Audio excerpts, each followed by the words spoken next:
And good morning, good afternoon, and good evening. Welcome, no matter where you're joining us from around the globe. This is Robert Lee, Director of Marketing here at Acxiom eFolder, and I would like to welcome you to our most recent version of our security series that we're partnering with Webroot. We're very happy to be partnering with those folks that are actually just up the street from us here in Colorado. And we are excited to talk to you today about Network Security Part 1. You'll see that you see on the title slide that we're defining business with network control. And we've got some exciting things that we'll be doing in the Part 2 session of this here in the middle of June. We'll talk about that a little bit at the end. But before we get too far down the road, a few housekeeping items. Just as a reminder to everyone, we are recording today's session. So if you happen to have any issues, you can certainly go back and hear anything that you may have missed. Subsequently, we will have some time for Q&A at the end, but of course, if you have any questions, we want this to be interactive, so just pop that into your GoToWebinar agent there on your screen, and we'll address those as we can and integrate that into the content. Subsequently, we will be following up the webinar with an email to you all, and that email will make sure that you have an opportunity to get to the recording of the webinar, and subsequently all of the information in the slides, and a takeaway for you that we will be kind of presenting to you towards the end of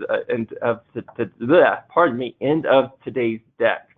So with that, we will kind of jump right in. I'd like to welcome, for those of you who are returning and have been a part of our security series in the past, you'll recognize these two handsome faces. We've got first Joshua Foltz, our Chief Information Security Officer here at Acxiom eFolder. Joshua, welcome. Thank you. How are you doing today? Good. And maybe for just those of us who are first time to this particular topic, can you give a little bit about your background as it relates to just in general and specifically around network security?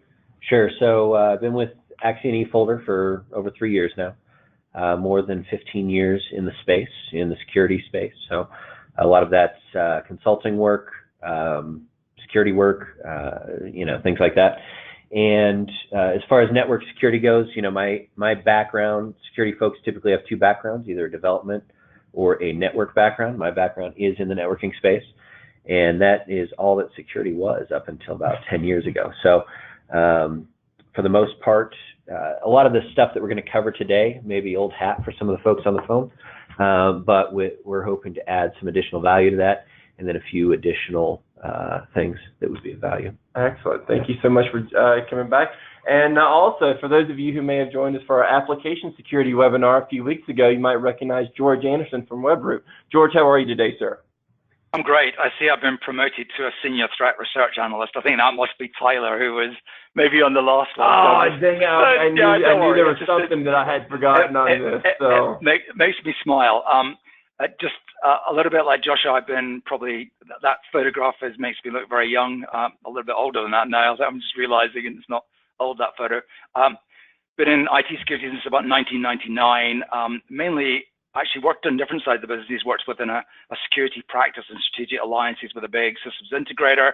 So if you like reselling and building solutions for customers and that area, and then moved over to the vendor side and worked for a company called ClearSwift, you may or may not know. So I had a very good content management solution called Minesweeper, and then worked on email and web gateways, and then have been with Webroot as their product marketing director on the business side, and currently looking after, we have some networking products, our DNS and Flowscape, so maybe a little bit more of that in the next webinar when we look at networking and monitoring and things like that, but also our endpoint technology and obviously mobile technology and our security awareness training as well, which is something we've introduced. So all of those things sort of fall under my remit. So that's it, really. Awesome. Well, thank you again for joining us today. And for those of you on the line that maybe didn't catch the application security webinar, we'll certainly have links to all the security series in our email follow-up, and we encourage you to go check out some of those as well. But yeah, thank you again for joining us today, George. And just from an agenda perspective for everyone, we're going to be covering some topics that may be, near and dear to your hearts, maybe some new ways to look at, some of these things as far as securing networks and really trying to leverage where we've gotten to from a technology advancement perspective. Amidst, kind of the high points and some of the more well-known things, we're going to talk to you about, why you should care as, as an IT channel provider, how you can incorporate either network security into your business maybe a little bit differently than you are today, maybe how to leverage some of those things moving forward that are available today. And then also, George is going to be talking to us at one point about the financial opportunities that some studies have shown as it relates to not just kind of from what you're maybe thinking, but how are your customers thinking, and what's driving some of their purchase processes. So we're looking forward to sharing that with you. And then lastly, as I mentioned just a moment ago, we've got a really cool takeaway around network security threats and maybe some tips to help you optimize and get a little stronger there. But before we get too far into our network security, I want to make sure that we give a chance to make sure you understand who we are. As I mentioned, Joshua and myself are at Axion eFolder. We're a data protection company that provides what we think is the IT channel's most powerful suite of options in this category. We have started originally with our backup solution 15 plus years ago at this point. Really strong file level protection, works with SQL databases, but we knew that that was going to only be the tip of the iceberg. And when we started looking at the landscape and the way that technology and people were evolving, we knew we were going to have to evolve with it as it relates to protecting clients' data.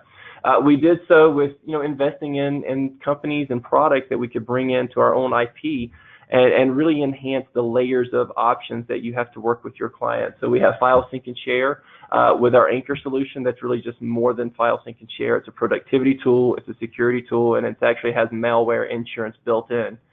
Subsequently, in the cloud side, Office 365 is a part of everyone's lives these days, it seems. And cloud-to-cloud backup we offer for Cloud Finder, for Office 365 specifically, with email, contacts, calendar, and now SharePoint. And you can provide that insurance to your clients as well as make a little bit of margin on those licenses where we've heard that it's been pretty difficult in the past. Lastly, we've really evolved with this as kind of our official, unofficial flagship suite of products in regards to business continuity. And we have really two flavors there now. We have a BDR solution that's really strong on the local recovery, chain-free technology that really cuts back technician time, and that's in the form of Replicate. And then most recently, we've brought in BRC. That was come in with our Axion acquisition almost a year ago, last July. And really excited about what Business Recovery Cloud brings to the table in the form of DRAS. Because if you have clients where minutes truly mean dollars, it's a really strong solution for them and you, as well as far as getting their office back up and running in the cloud. So that's just a little bit about who we are at Axion eFolder. George, I'm going to pass it on to you for just a few moments on Webroot.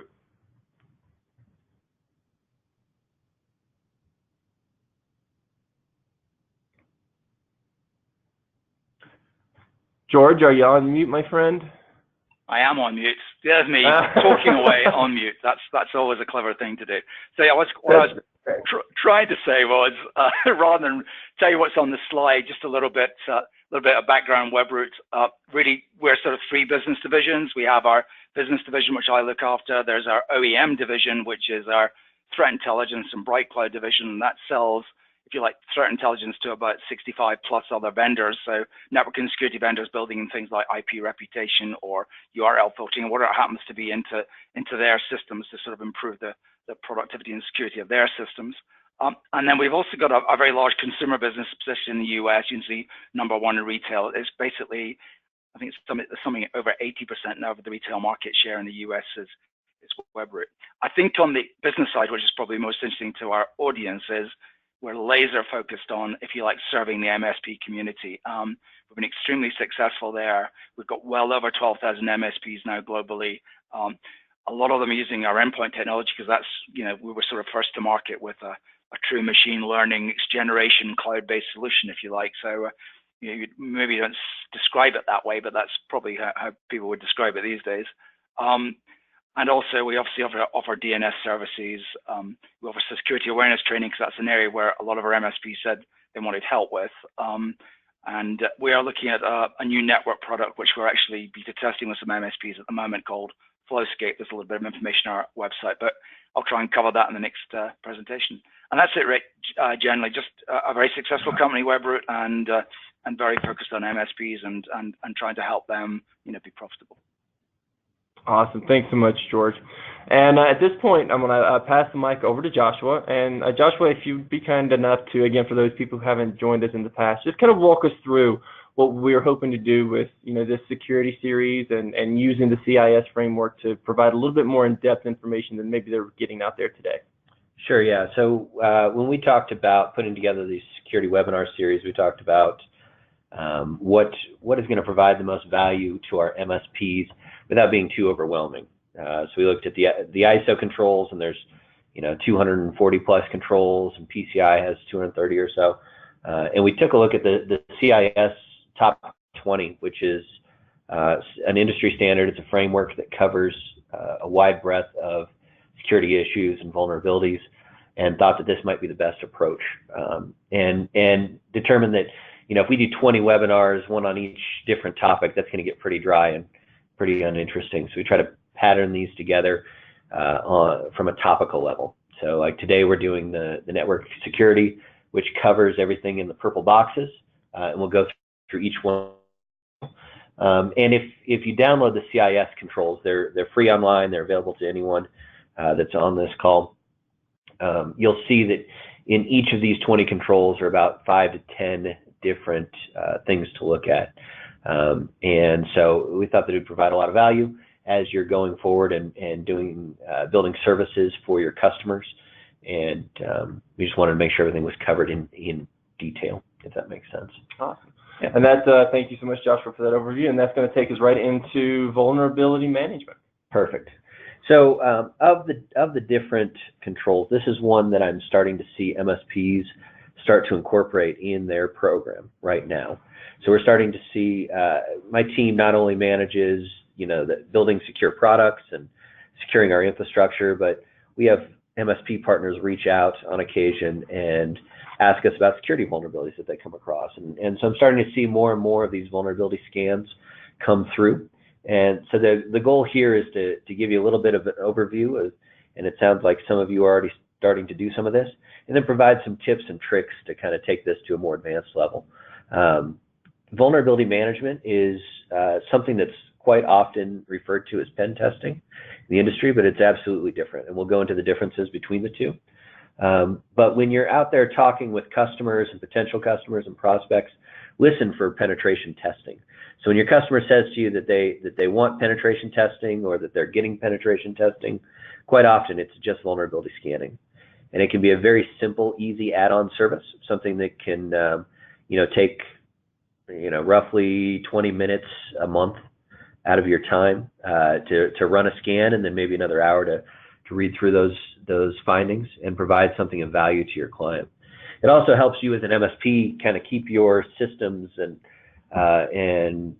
services in check, because a lot of the things that a vulnerability management solution is going to check for are patching, misconfigurations on the network, things of that nature, things that an MSP is typically responsible for. So you can run these scans as often as you like. They're pretty unobtrusive at this point. There's a lot of different scanners out there that can be of value. You certainly want to try to find the right software that fits into your current services. And there's a lot of them out there, a lot to choose from. Some of them are very expensive, some of them are free, and it doesn't necessarily mean that the free ones are bad and the expensive ones are good.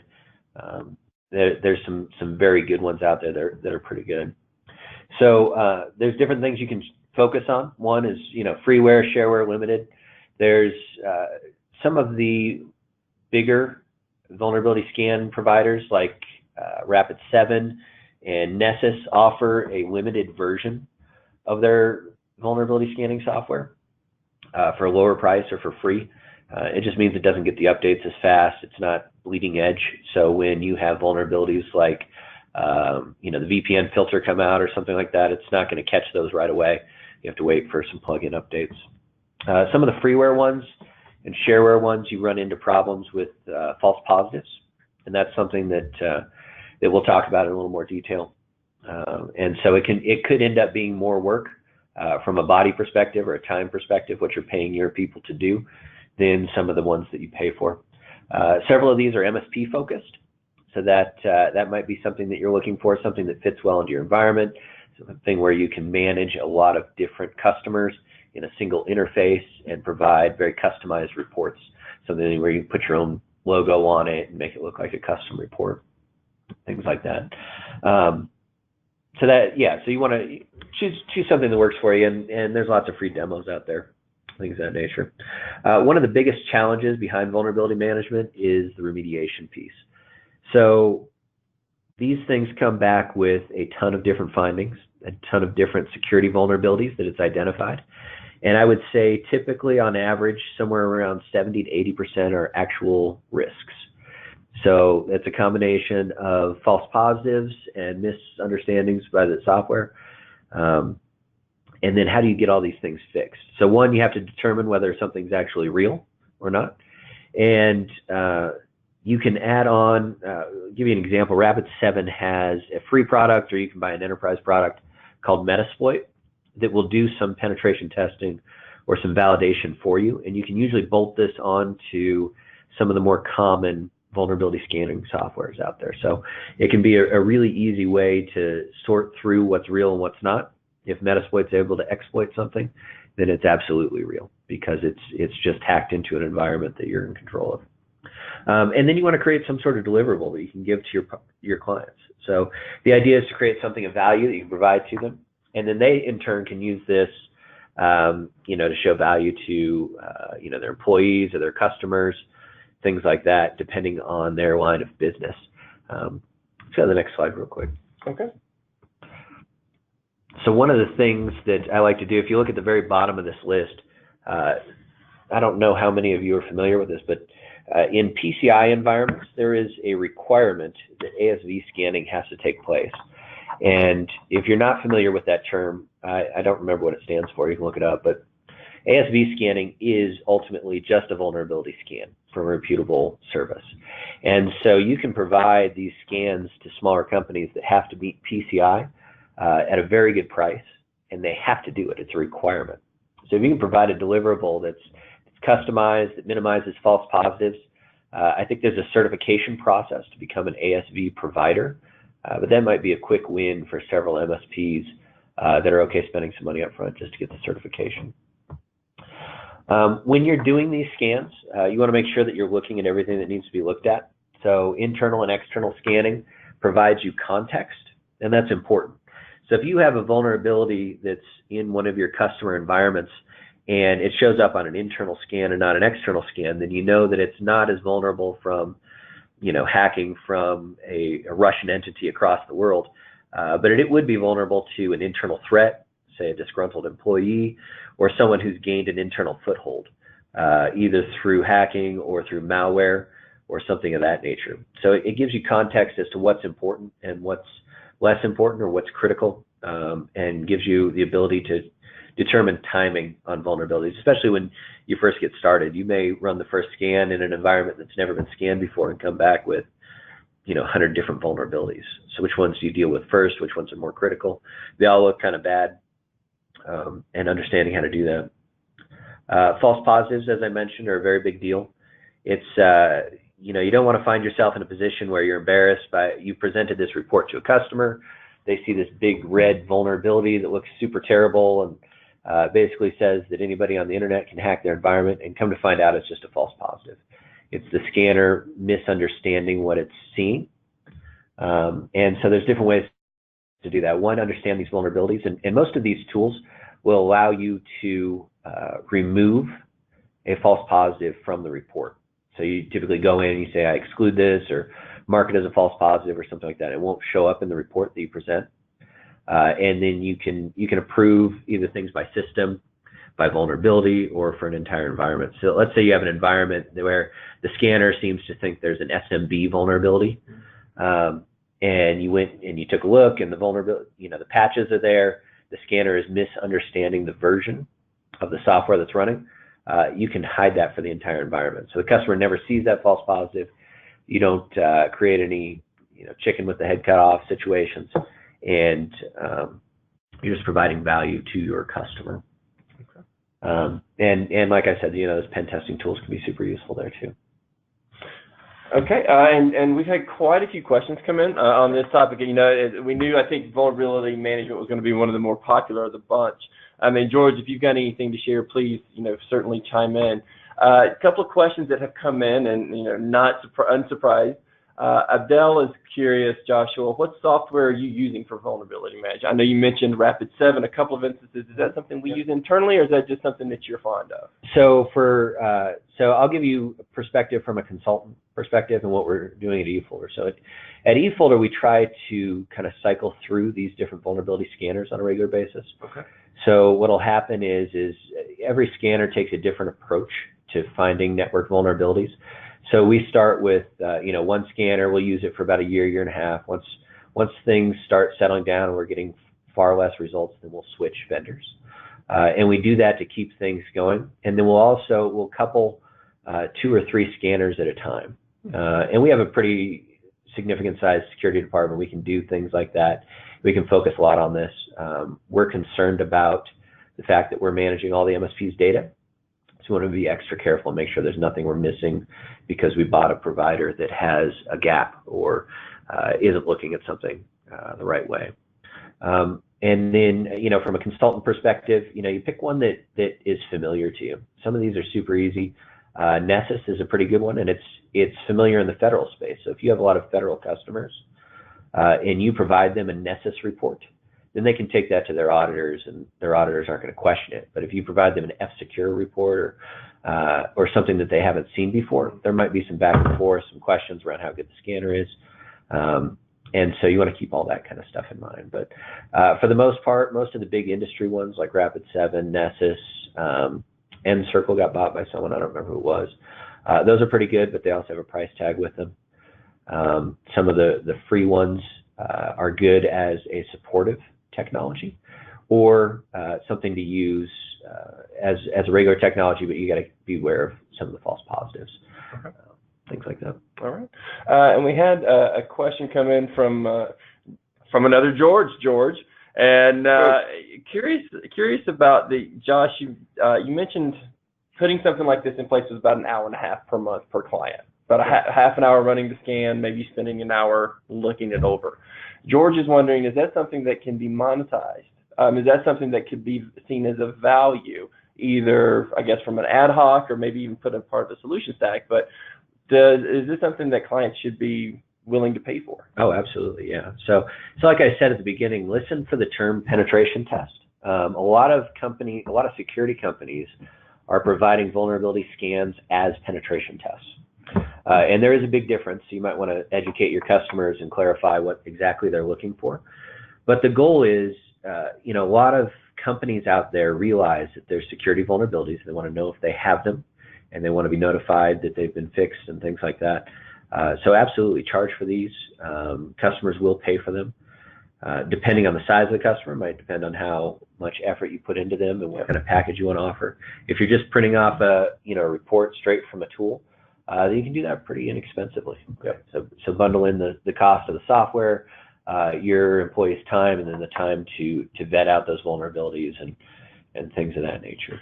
So I'm going to ask a question from my own dumb guy perspective here, Joshua. So we talked about, a lot of false positives, but a lot of really good data, whether it's freeware, whether it's something that our audience is paying for. So let's just say that they scrub out the 20% of false positives, and they feel good about the 80% that they're still looking at, and they share that with a client. Is a client going to turn around and have just simple expectations that you, as my IT channel, my IT department, should be fixing these proactively? How can our MSP audience talk to kind of their clients about what is showing up on these reports and how it does cost them more to address them? Yep, and that's a great question because typically an MSP's client has the expectation that they're solving all their security problems because they're in charge of their network. One of the nice things about you running this scan is you get to look at it before you ever present it to your customer. So if there's items on that scan that you believe that you are responsible for, fix them before you put together that first report and then send it off. There also will probably be a lot of items that you're not responsible for. So configuration of systems, people using default accounts on something like some internal interweb system or something like that. There's a lot of things that are configuration based. You might have users that have gone and opened up their RDP on their local laptop so they can log in from home. These are the types of things that an MSP wouldn't be responsible for, but wants to notify their customer of, hey, you have this employee doing this very insecure act. for convenience, right? And then you can bundle that into either A, we can block them from doing that, we can stop them on the firewall or something like that, or is this a service that we need to offer to you as my customer? Do we need to create some sort of remote desktop solution for your employees because this is something that keeps them productive? So there's a lot that you can do with a vulnerability scan. It really gives you visibility to what's going on in your environment, and that visibility needs to change. We run scans at a minimum weekly on every system in the eFolder environment, and I would recommend something like that too. So when something changes, it's almost a notification process, like, hey, Joe Sales Guy has just downloaded some malware and now it's a backdoor. Okay. This is something we need to deal with. All right. And David, I noticed the question come in from you, sir, about scope creep. I think as I looked over about it, I think that may have addressed that, but if you're looking for anything more specific, just let us know.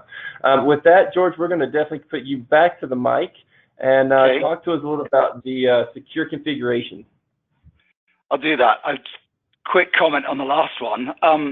Just basically, obviously, it's married a lot with patch management, which is obviously in lots of people's RMMs have got patch management systems built in too, so it marries well there. And then from a security perspective, vulnerability management and patch management, they reckon gets rid of about 80% of the risks that you would have from malware, because malware is looking usually to exploit, known vulnerabilities, things that haven't been patched. And if you look at WannaCry last year and a whole lot of things, they worked because the systems weren't patched. So I think this is, it's a segue to that in some ways. It's also a segue to what I'm going to talk about quickly now, which is secure configuration for hardware and software, which is part of that sort of hardening the system down in the first place and looking at ways of doing that. So I'm going to go to the next slide, sorry.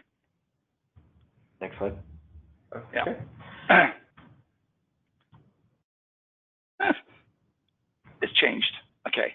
So, yeah, I think the thing that we're trying to point out with this configuration section is really that most software and systems are really left in an open state, and there are ways for you to address that, obviously, by establishing those secure configurations and looking at builds and gold images for your clients, looking at maintaining those images, and obviously securely storing them and putting them in a place where people can't interfere with them.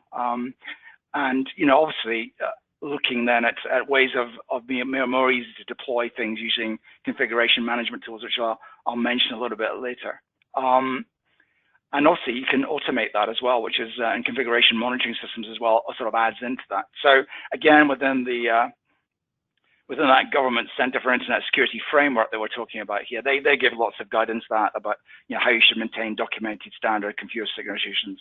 They look at things like those hardening tools and benchmarks, which are actually offered by the CIS framework itself, and other things to look at there. Maintaining secure image and templates and looking at that. I think you've got the opportunity to do this if you're really that deeply involved with managing your client's environment. This is a very good way to go. You can tie things down. I can, in my experience, look at other things where in fact, even if you take this to an extreme, you can look at a server, you can look at some applications, and you can say, well, I'm actually going to use tools to tie down those things to only be able to perform those functions. And there's lots of other ways you can configure systems to really sort of harden and tie them down. Again, there'll be lots of guidelines with CIS and that framework for doing that. So I would say that this is a critical thing to do, and you should look at it. There is some help out there, and if we go to the next slide. Sorry. Sam is doing this. It's fine. No worries, because no dry runs on this, guys. This is all real. So there are some free tools out there to help you. I've mentioned a few up here. You might know of those tools already. I think tools help, especially if you're an MSP and you're looking at doing things in a very efficient and effective way. You've either got the tool already, or you might need the tool to help you do that. But there are tools there to do that. I can't sort of, from personal experience, sort of refer to any of these and say, this is the one to go with. Some of them are particularly good tools for Linux systems as well. So, they do vary in the nature of what they do and they deliver. But these are some of the ones that, when I did some research when we're going to do this presentation about what existed, this was some of the ones that came up. So some of these you might already know. Obviously, you're trying to, reduce redundant work, have no replication of work. You want to avoid that. Obviously, automate and share between team members, and particularly in an MSP environment, that's it's super critical that everybody who's working on a client knows what's going on. And I think really the key is it also helps you go towards establishing what I call documented and repeatable processes for different network assets that are out there. So there's a whole lot of benefit from doing that. I think the question I always ask when somebody says, well, okay, that's all sounds great, why should I really do that? So next slide, please. Sorry. Yeah, why bother? I think there's a lot of benefits, and I think we've been talking about benefits of most of the things you do in the network. Is getting better visibility and management of those network assets in the first place. I think it allows you to appropriately harden devices to risks, and that's maybe what I was trying to go on a little bit earlier. I mean, there's certain systems and configurations that basically you might not want changed at all, and I mean there are security solutions out there, and things that pop to mind for me, but probably mainly used in enterprises and larger environments, is Tripwire, which is something which is a configuration management protection tool, which basically sort of monitors those changes and makes sure that inappropriate changes aren't made to devices, and things risks are opened up, and there's some sort of checking, there's some watching of the watcher, if you like, or watching of the admin going on. And I think you've got a large environment to manage. I think I would look at those things. Obviously, there's high value client assets. I know we're not, I'm obviously a Brit, and one of the things that's been affecting Webroot as well as a lot of companies, obviously in EMEA, is GDPR at the moment, and an understanding by MSPs of some of the assets they're protecting. So I think configuration management comes into that, and understanding that and saying, well, where are the crown jewels of the data, and how much effort do I put into there, and maybe you're putting more effort into some of those systems than the other network systems that you're looking after, and understanding that dynamic's really really important. Obviously, device failure and recovery, rebuild. I mean, there's other ways of doing that. There's obviously imaging, there's various other tricks to that. But if you know where you've got a configuration, then it's obviously a lot easier to check and make sure that's correct, and you've got the gold there to to do that if you have to build from scratch. Deployment, decommissioning, well, that's quite obvious, and take things and putting things into service and taking things out of service. So it can help you a lot with that area too. I think the key thing for an MSP also is what I call this repeatability. If you actually get into this in any level, you can actually repeat this across networks and different clients. There's some form of standardization. I'm not saying the images or the configuration is all going to be the same, but the processes and the procedures for doing it, and everything else, you can very much document and standardize and have there, and that can introduce a lot of discipline into the service that you're providing, and also ensure those SLAs and other things that you have to take into account as well. But ultimately, I think all these things, any of these things we're doing in security, they're insurance in some ways, and also a way to help you drive that profitability, so you're not having to deal with incidents that you wouldn't have to. So I very much think of it on that aspect. So I don't want to say much more on that. What I did want to share, and this was a little segue really, and next slide please, sorry, is that we've just recently been doing some research with IT Europa over in Europe, and there's also some very good. I mean, I don't know if you're probably aware of the Better Business Bureau, but they did a state of cybersecurity with SMBs, and if you haven't taken that or had a read of that paper, you can just go to the Better Business Bureau website. It was published last October. It's very revealing about what SMBs and your customers are looking at and concerned about, and where they are with security. And what really struck me was that the European research, even though the European market is quite different in many ways, what customers are saying seems to be, to me, pretty universal and pretty consistent across both. And I think those things are instituted as well. When you're talking about security and thinking about security and frameworks and where you should go next, what are your customers saying? And as I said, in the end, all these frameworks are all about stopping challenges. So I think I hope these are sort of pretty clear and straightforward. Obviously, customers are saying they're concerned and increasing security spending, and I think that was quite dramatic. About it went from quite important, but to very important and important. There was a high degree of that. Like nearly the entire SMB community, if you like, your customer community, are saying they're concerned and are increasing their spending. And MSPs often come to us and say, well, how do you introduce these services? do we go there? I think the conversation there needs to be had, and if you are introducing new services, as long as they're relevant, like configuration management, like vulnerability management, and they've got a payoff that you can illustrate to them, they've got the money to spend on that. They are looking at things that are going to do that. The other thing that's very clear is that they're also requiring more assurance and advice. So I think, again, what Joshua and eFolder are trying to do in this series is give you a framework to give that advice in, and whether you're giving that advice based on doing penetration testing or doing vulnerability testing, or wherever it happens to be, that you're doing that from a very sort of solid, sort of measurable, accountable type of way. And I think that goes down with customers in a great way, because they keep turning to their MSPs and asking them more and more about that. As you see here again, additional protection is very important. I think the thing is maybe not surprising and is surprising is that a lot of the customers are not only looking at their MSP, they're generally looking online and to other suppliers for advice too. So in some ways, if you're not having this conversation, if you're not getting engaged, then maybe your customer's going and getting engaged elsewhere too. So there's sort of a defensive measure, if you like, involved in understanding this and being able to take this on board. And I think that's very critical too. So that was that. Next slide is sort of an equally interesting slide. Hey, George, I got a question. Yeah. George, this is a question for you.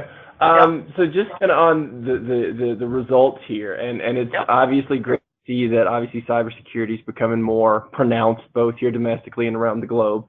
And it's not surprising, right, to see that, okay, so spending's going up, they're looking for more advice, whether it be from, their service providers or from online resources, et cetera. But can you provide any color about the whole attempting to ignore issues? Because that seems like it's a little bit contrarian. So does that mean that that the SMBs aren't really doing as much today as they would like to be, and they're just trying to get smarter about it, and hence they're planning on spending more money, they're looking for more advice, but today they're still kind of sitting in a not too great a spot? No, I think it was more that the customer's concerned that the MSP might be attempting to ignore issues than they are. I don't think I think it's just it's more that sort of feedback there. I don't think that this is the most awkward part of this graph, because I kept looking at this too, and I realized that it's almost like a flip. It's like a flip view rather than all the others are sort of straight, sort of up views, and the other one's a flip view, if you like. So no, I think it's realizing they can't ignore the issues anymore. That's really what they're trying to say here, but it's flipped around, and it's not that it's not important. It's important. Sorry, it's just it's like a bit confusing. No worries. So we'll go on to, I think you've got a few more data points here. Yeah, just a little bit about what's holding MSPs back, and this is sort of like, again, flipped around from the other side. It's top of the list, I think, with MSPs is in-house skills, and I think, and it's something I'm very aware of, and Josh and I can probably get a conversation about this too. But it's that MSPs basically didn't start off as security people. They started off as people that were doing break fix. They were looking after networks. They were maintaining systems, and they were presenting clients with a very efficient way of doing that. And security has obviously become something which is obviously essential when you do that, but it's not necessarily the MSP themselves are security experts. So I think depending on where you came from as an MSP is what your strength in that area is, and much like some of their clients that they're looking after as well, there's a skills shortage in this area. There's a skills shortage at the MSP end as well as at the client end, and I think one of the things that MSPs are going to realize, if they're really going to do this, they're going to have to invest in building those skills, or in having those skills, really to be able to move their business, if they want to move their business forward in that area. I think there's other things they can do. They can obviously look at and maybe go to MSPs that become MSSPs and are actually going to offer security services to them that they repackage and then sell on to their customers. They can do it that way. They can do it as like a third party thing. There's different approaches to it, but if we look at limitations, I think the limitations, particularly among the generalist MSPs, is in fact their skill area and their understanding of that. And I also think there's some element of MSPs in themselves looking at their own security and the security from their own perspective and saying, well, you know, what do I need? Because very much the things that they need, plus a few other things, because obviously looking after other people's infrastructure, it's what their customers are looking for too. So it's a bit of physician heal thyself going on as well. So it's interesting. I think we as a vendor, what we see is MSPs coming to us say, well, having difficulty selling security, and we're obviously doing lots of things to try and help them do that. But it's some of it's a bit chicken and egg in some ways as well.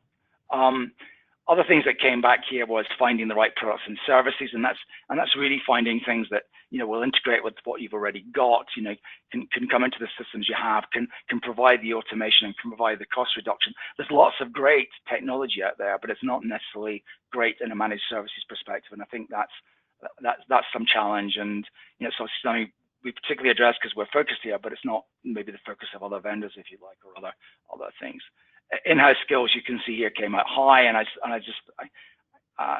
you know, we're trying to do things in that area. We're trying to do more about, you know, giving training to people who are using our products and certifications and things like that. And I think that's part of it. And I think a lot of the vendors need to do maybe step up a little bit more on that way, and also broaden that out. I mean, much like these webinars. I mean, why I love these is they're more generic. They're not, you know, we're not talking about products here. We're just talking about, you know, really the market and things you need to think about to have secure environments. Advice to customers is, again, came out of something, and just literally, you know, where to go to for advice. I would say, as a vendor, I know we do tons of work on threat logs. We are looking at ways of, at the moment, independently feeding information to our MSPs, which we're going to syndicate to them that they can then syndicate onto their customers if they wish. So that's one of the things we're looking to try and help with that, and also to sort of highlight some of the things and trends we see. And I'll maybe have a little chat about that later, because we mentioned RDP earlier, and I think we're going to mention it a little bit later on. And then obviously fit with customer infrastructure. So these are the things that came out of that research, and I think are really quite interesting. And so I just wanted to cover that, because it's sort of part of this in some ways as well. Yeah, and I like what you said there, George, about you know, there's two approaches to building an MSP security acumen, right? One is train everybody to start handling security issues or events, or two, just hire someone, right? So these services can be billable. So when we look at you know, like the pen testing and red team stuff, you can charge your customers a premium for those services at an hourly rate, and you know, and that pays for that employee, right? So you can go hire someone who's a pen tester who has tons of experience here, and just pass those costs on to your customers because of the additional value that you're offering them. Yeah.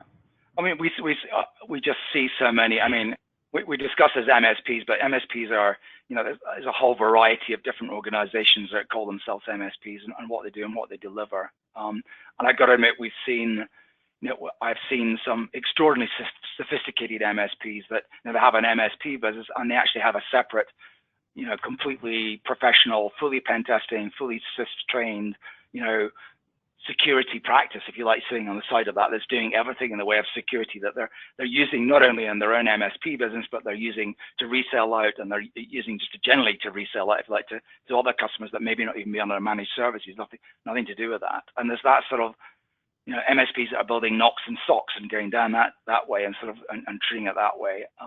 And I think there's those flavors at one end, and then there's a whole spectrum of people that with different skills and you know, things, if you like, underneath that as well.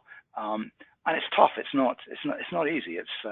But as I said, there are options, and I think you just got to look at your business and say, you know, is this for me? Is something I want to commit to, and how can I do that? And how can I get people to help me? And hopefully vendors and yourselves, and that's what we're trying to do. We're trying to make it easier. Yep. And you know, there's a few different ways that, you know, the many ways, as we talked about, the various controls that you can look on how to modify those businesses. And you know, as we talked about when we first started, I think the vulnerability and the secure configurations were two of the hotter topics, and it's eaten up, you know, essentially about 3/4 of our time here. So we're going to spend the last 15 minutes touching on you know, the last 5 topics or so. We think they're going to be maybe a little bit more familiar with you. Joshua's going to walk us through some of the evolving things in these categories over the next little bit, and then we'll talk about our takeaway here at the end. So, Joshua, back to you, sir. Sounds good. Yeah. So, we're not going to spend a lot of time on the areas that I think that the MSP has a good hold of. For example, the firewall management, right? So the big things here, look at things more than just the 5-tuple source, destination, IP, and things of that nature. Create a positive security model, block things going out of networks as well as into networks. For these big items, so we'll talk about firewalls and admin privileges, boundary defense, and wireless access control. We're going to give everyone on the call a security threat test handout. There's like 12 different topics that we're going to cover that basically, go through use this as a checklist, right? So are we offering each of these different tests as part of our offering? Should we be charging for any of these? Should we advance any of these? And then if you have questions, Robert's going to share my information and George's information kind of at the end of this. And, we'll hand out the offer to anybody that's on the call to, if they want to have a conversation with myself, or I think, George, you extended an offer at a certain point too. We're happy to have these conversations and build on this knowledge. But I don't think it makes sense for us to dive into these a ton right now. Most of this information can be found online, and a lot of you are handling these services for the most part right now. I do want to touch base briefly on penetration testing and red team exercises. We talked about the difference between a pen test and a vulnerability scan, and these are confused quite often in the community. And so I wanted to add some additional clarity to this. A penetration test is really a security professional, someone who has a security mind, putting on their black hat, right? They're saying, okay, if I were to hack into this customer, or I were to try to get to this customer, what would be of value to me? Is this a doctor's office? Well, then I want to steal people's HIPAA data, or I want to steal people's credit card data, or I want to change or modify something in someone's environment so that I can harm them in some way, get them the wrong prescription or something like that, and kind of look at things from a different point of view. And your vulnerability scan can be a piece of your penetration test because it shows what holes are available in the environment that are easily found. But a penetration test can be far more advanced than that. And you can incorporate some of these other tests that we're going to give you in the handout, like wireless access. So is there a weak wireless network that can be used to compromise this doctor's office? Or, can I give somebody a phone call and just tell them I'm IT because IT is an outsourced company, and just pretend to be someone there, and they'll give me their password and access to their computer? So penetration testing can be, I see this as kind of a report card for a company as to how well they're doing the other things. How well are you doing vulnerability scanning? How well are you looking for malware? How well are you patching? How well are you securing your wireless environment and things like that? This can be paid to a third-party service. This could be something that you as an MSP build an offering around. Go hire a pen tester. It really, all you need is one guy to start, or girl, that can think about things in this way and has this kind of experience. A lot of these skills can be learned online. Almost anything you find in your vulnerability scan, you can do a quick web search. How do I exploit this? And there's probably a YouTube video that'll teach you those very things. So you can build up your own internal knowledge or things of that nature.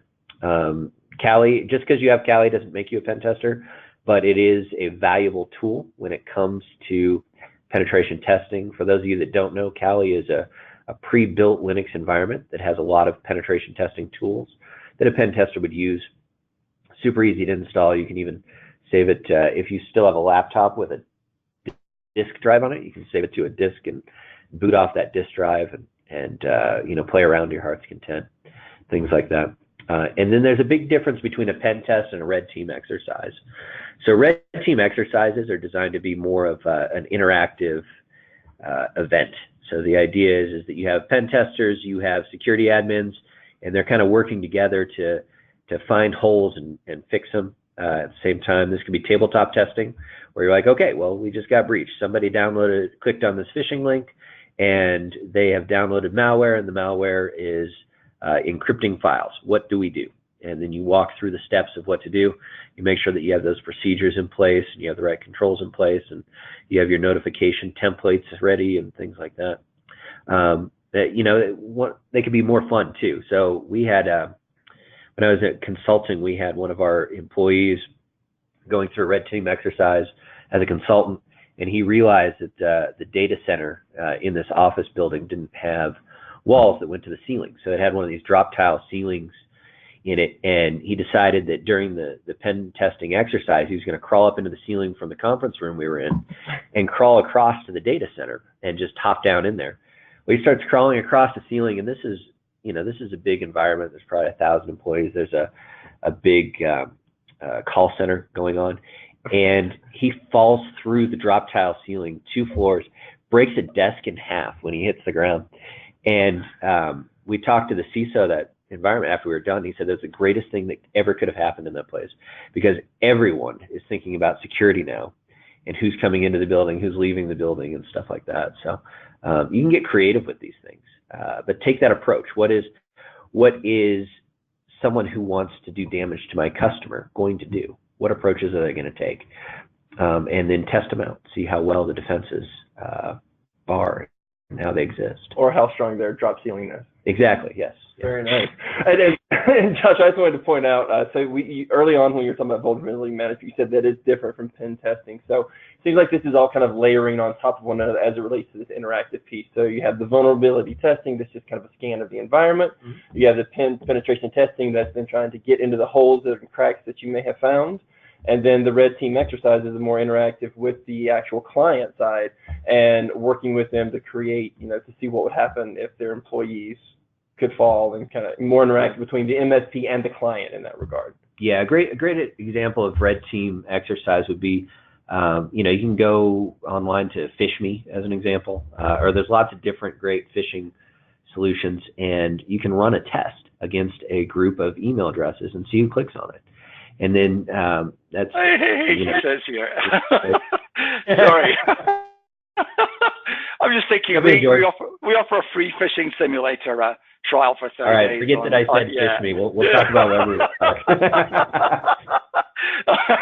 But no, mind you, pointing out there are other. It's like those adverts. There are other products you could use. But yeah, yeah. Sorry. Carry on. No. Thank you for the reminder, George. I definitely appreciate it, because our friends at Webroot are more than happy to help our audience figure out their phishing vulnerabilities. So very cool. Yeah. But the goal is, you want to test this stuff. You want to educate your employees, and employees are going to continue to click on stuff. So if they see an actual attack and they think it's you testing them, then they won't click on it. And that's part of the education process. It's part of the red team process. Hey, gentlemen, we had a question. That's a great way, by the way. Sorry. Go ahead, George. Yeah. No, I just said actually doing that is a great way of selling security awareness training. Most people use phishing simulations and the click rates of the users to sort of go in and say, this is why you need to have this, to sort of keep people aware and not to click on links, because and also okay, if it's a doctor's office, they can start talking about HIPAA and compliance, and they can talk about the other reasons why they need training, and just to say it's a great way in. The other edge I would say to penetration testings and red team exercises is, as I said, I'm very concerned about.